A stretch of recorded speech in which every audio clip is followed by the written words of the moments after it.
Hello friends, welcome to Master Study Hub. आज के video में बात करेंगे फिजिक्स के 25 इंपॉर्टेंट क्वेश्चंस पर, जो कि रेलवे के एनटीपीसी ग्रुप डी के प्रीवियस ईयर के क्वेश्चंस होंगे। हर क्वेश्चन के साथ इंपॉर्टेंट फैक्ट भी समझते हुए चलेंगे, जो कि आपके आने वाले किसी भी एग्जाम के लिए हेल्पफुल हो सकते हैं। तो फ्रेंड्स, वीडियो को लास्ट तक देखिए। वीडियो पसंद है तो लाइक और शेयर जरूर करिए। और सबसे पहले तो फ्रेंड्स, जितने भी लोग चैनल पर नए जुड़ रहे हैं, आप सभी का मैं बहुत बहुत स्वागत करता हूँ। इसी तरह से साथ बनाए रखिए अपने फीडबैक मुझे करते रहिए। और जिन लोगों ने अभी तक चैनल को सब्सक्राइब नहीं किया है, तो सबसे पहले चैनल को सब्सक्राइब कर लें और बेल आइकन को जरूर प्रेस करें, जिससे कि मेरे वीडियो की नोटिफिकेशन सबसे पहले आप तक पहुंच सकें। नमस्कार दोस्तों, मैं शानू राणा। शुरू करते हैं आज की वीडियो। तो फ्रेंड्स, आज फिजिक्स की पार्ट 9 है और इससे पहले मैं पार्ट 8 तक की वीडियो ला चुका था, जिसका लिंक मैंने वीडियो को डिस्क्रिप्शन बॉक्स में दे दिया है।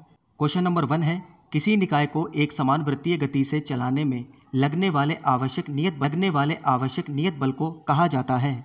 तो फ्रेंड्स, जब किसी निकाय को एक समान वृत्तीय गति में जब चलाया जाता है, तो उस पर जो बल कार्य करता है उसको कहते हैं अभिकेंद्रीय बल। ऑप्शन बी इसका राइट आंसर होगा। तो फ्रेंड्स, अभिकेंद्रीय बल क्या होता है? जब वृत्तीय गति करती है कोई वस्तु, उस पर जो केंद्र की ओर बल लगता है, तो उसको कहते हैं अभिकेंद्रीय बल। और इसी के विपरीत होता है फ्रेंड्स अपकेंद्रीय बल, जो कि ऑप्शन डी में दिया हुआ है। जब किसी वस्तु पर केंद्र से बाहर की ओर बल लगता है, तो उसको कहते हैं अपकेंद्रीय बल।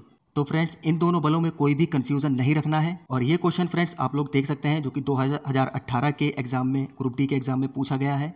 क्वेश्चन नंबर 2, द्रव की बूंद की आकृति गोलाकार होने का कारण है। तो इसका राइट आंसर होगा पृष्ठ तनाव। तो फ्रेंड्स, पृष्ठ तनाव की वजह से ही जो द्रव की बूंद की आकृति होती है वो गोल होती है। जो कि बारिश की बूंदें होती हैं, गोल होती हैं, वो पृष्ठ तनाव की वजह से ही होती हैं। और पृष्ठ तनाव की SI इकाई होती है न्यूटन पर मीटर, जो कि एग्जाम में पूछी जाती है। क्वेश्चन नंबर 3, द्रवों में पृष्ठ तनाव का कारण है। तो फ्रेंड्स, जो द्रव होते हैं उनमें पृष्ठ तनाव का कारण क्या होता है? ऑप्शन बी इसका राइट आंसर होगा अणुओं के मध्य ससंजक बल। अब फ्रेंड्स, ये ससंजक बल क्या होता है? जब एक ही प्रकार के दो अणुओं के बीच जो बल कार्य करता है, आकर्षण बल, उसको ससंजक बल कहते हैं। और यही ससंजक बल पृष्ठ तनाव होने का कारण होता है। और पृष्ठ तनाव की वजह से ही फ्रेंड्स जो द्रव होता है वो अपना क्षेत्रफल न्यूनतम ही रख पाता है। क्वेश्चन नंबर 4, साबुन को जल में घोलने पर जल के पृष्ठ तनाव पर क्या प्रभाव पड़ता है? तो फ्रेंड्स, जब साबुन को जल में घोलते हैं तो जल के पृष्ठ तनाव पर क्या प्रभाव पड़ेगा? ये घट जाता है और इसी की वजह से जल में झाग उत्पन्न होने लगते हैं। क्वेश्चन नंबर 5, निम्नलिखित में से किसके लिए केशिकत्व यानी कि कैपिलैरिटी एकमात्र कारण नहीं है? तो फ्रेंड्स, जो स्याही का सोखना होता है वो केशिकत्व की ही वजह से होता है। भूमिगत जल का ऊपर उठना वो भी केशिकत्व का ही उदाहरण होता है। पौधों की जड़ों से इसके पत्तों तक पानी उठना ये भी केशिकत्व का ही उदाहरण होता है। और ऑप्शन सी जो दिया हुआ है यहाँ पर, सूती कपड़े पर पानी की बूंद का फैलना, ये भी फ्रेंड्स केशिकत्व का ही उदाहरण होता है। और इसमें केशिकत्व ही नहीं बल्कि एक और इसमें बल लगता है, एक और इसमें प्रक्रिया होती है, जो कि पृष्ठ तनाव हम लोग कहते हैं, सरफेस टेंशन। तो केशिकत्व और पृष्ठ तनाव की वजह से ही जो सूखे कपड़े होते हैं, जो सूती वस्त्र होते हैं, उन पर पानी की बूंद फैल जाती है। क्वेश्चन नंबर 6, एक साफ शीशे के प्लेट पर पानी की बूंद गिराने से वह फैल जाता है, जबकि पारे की एक बूंद गोलाकार बनी रहती है। क्योंकि तो फ्रेंड्स, ऐसा क्यों होता है? एक साफ शीशे की प्लेट पर जब पानी की बूंद गिराई जाती है तो वो फैल जाती है, लेकिन जब पारे की बूंद गिराई जाती है तो वो गोलाकार ही बनी रहती है। तो इसका राइट आंसर होगा ऑप्शन सी, पारे का ससंजक बल यानी कि कोहेंसन इसको बोलते हैं, उसका शीशे के साथ आसंजक बल से अधिक होता है। यानी कि जो ससंजक बल होता है पारे का, वो शीशे के आसंजक बल से अधिक होता है, जिस वजह से वो क्या होता है, वो बूंद की अवस्था में ही रहता है।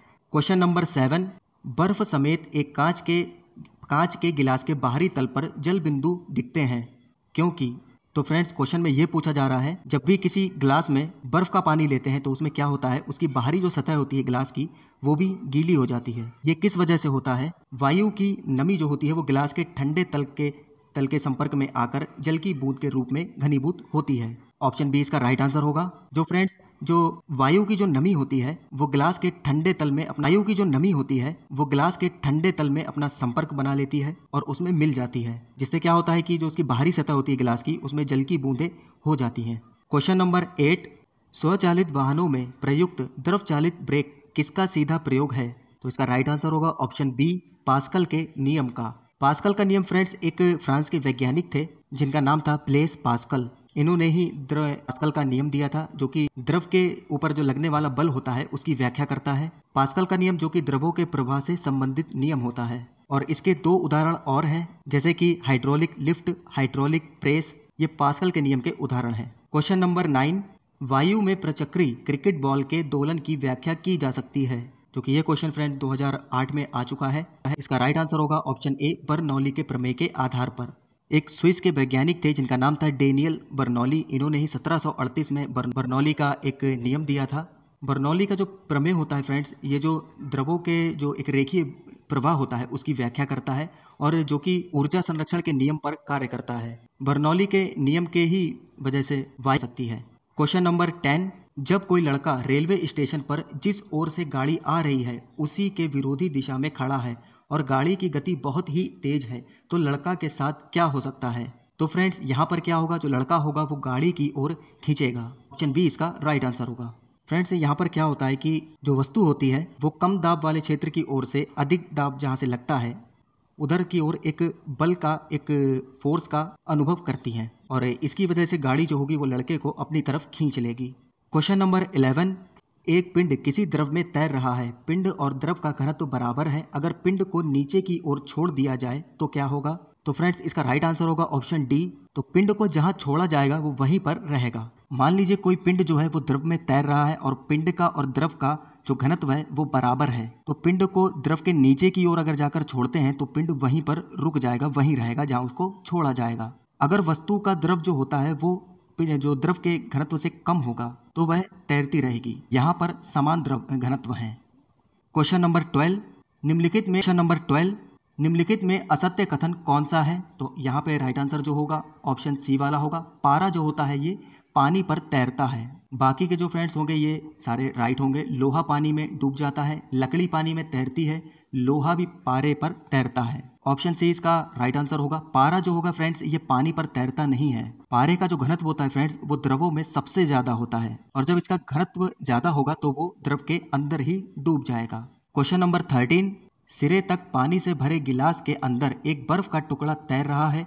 जब बर्फ पिघलती है तो यहाँ पर क्या होगा फ्रेंड्स? मान लीजिए कोई गिलास में पानी भरा हुआ है और उसमें कोई बर्फ का टुकड़ा डालते हैं। जब बर्फ पिघलती है तो पानी का घनत्व यहाँ पर पूछा जा रहा है, माफ कीजिएगा, पानी का स्तर पूछा जा रहा है, वो बढ़ेगा या नहीं? तो फ्रेंड्स यहाँ पर जल का स्तर जैसा था वैसा ही रहेगा। बर्फ के पिघलने से उस पर कोई भी फर्क नहीं पड़ेगा। इसका राइट आंसर होगा ऑप्शन सी।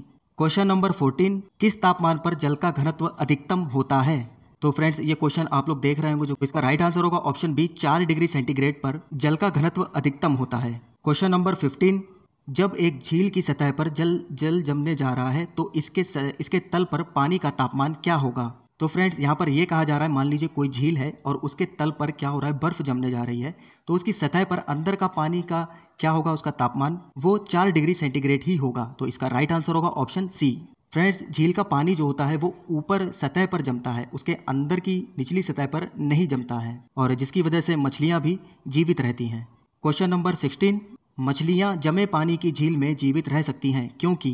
तो इसका राइट आंसर होगा ऑप्शन सी। झील की तली का पानी जमता नहीं है, उसके ऊपर की सतह का पानी जमता है, लेकिन जो उसके निचली सतह होती है अंदर का पानी नहीं जमता है, तो इस वजह से मछलियां जीवित रहती हैं। क्वेश्चन नंबर 17, पानी पर तैरती वस्तु का आभासी भार है। तो फ्रेंड्स पानी पर कोई वस्तु जब तैर रही है तो उसका आभासी भार क्या होगा? वहां पर 0 होगा। और कोई भी वस्तु है पानी में तैर रही है संतुलित अवस्था में, वो अपने भार के बराबर ही द्रव को विस्थापित करती है। क्वेश्चन नंबर 18, जल पृष्ठ पर लोहे के टुकड़े के ना तैरने का कारण है। ऑप्शन ए इसका राइट आंसर होगा। लोहे द्वारा विस्थापित जल का भार लोहे के भार से कम होता है। तो फ्रेंड्स जो लोहा होता है जब उसको जल में डाला जाता है तो वो अपने भार से भी ज़्यादा द्रव को हटाता है, यानी कि प्रतिस्थापित करता है, जिस वजह से वो अंदर डूब जाता है। क्वेश्चन नंबर 19, द्रव में आंशिक या पूर्णतः डूबे हुए किसी ठोस द्वारा प्राप्त उछाल की मात्रा निम्नलिखित पर निर्भर करती है। तो इसका राइट आंसर होगा ऑप्शन ए, ठोस द्वारा हटाए गए द्रव की मात्रा पर। फ्रेंड्स जब किसी वस्तु को द्रव के अंदर डुबोया जाता है तो द्रव जो होता है वो वस्तु के एक ऊपर की ओर एक बल लगाता है, जिसको हम लोग उत्क्षेप बल कहते हैं या उत्प्लावन बल कहते हैं। क्वेश्चन नंबर 20, स्थिर पानी में मिट्टी का तेल डालने पर मच्छर कम होते हैं क्योंकि यह? ऑप्शन सी इसका राइट आंसर होगा। लार्वा के सांस में बाधा डालता है। जब फ्रेंड्स मिट्टी के तेल को पानी में डालते हैं तो उसके जल का जो पृष्ठ तनाव होता है वो कम हो जाता है, जिससे क्या होता है कि जल पर एक झिल्ली बनी होती है वो टूट जाती है और इससे क्या होता है, जो लार्वा होता है वो सांस नहीं ले पाता है और इसी के साथ ही मच्छरों में जो वृद्धि होती है वो वहीं पर रुक जाती है। क्वेश्चन नंबर 21, महान वैज्ञानिक आर्किमिडीज संबंधित थे।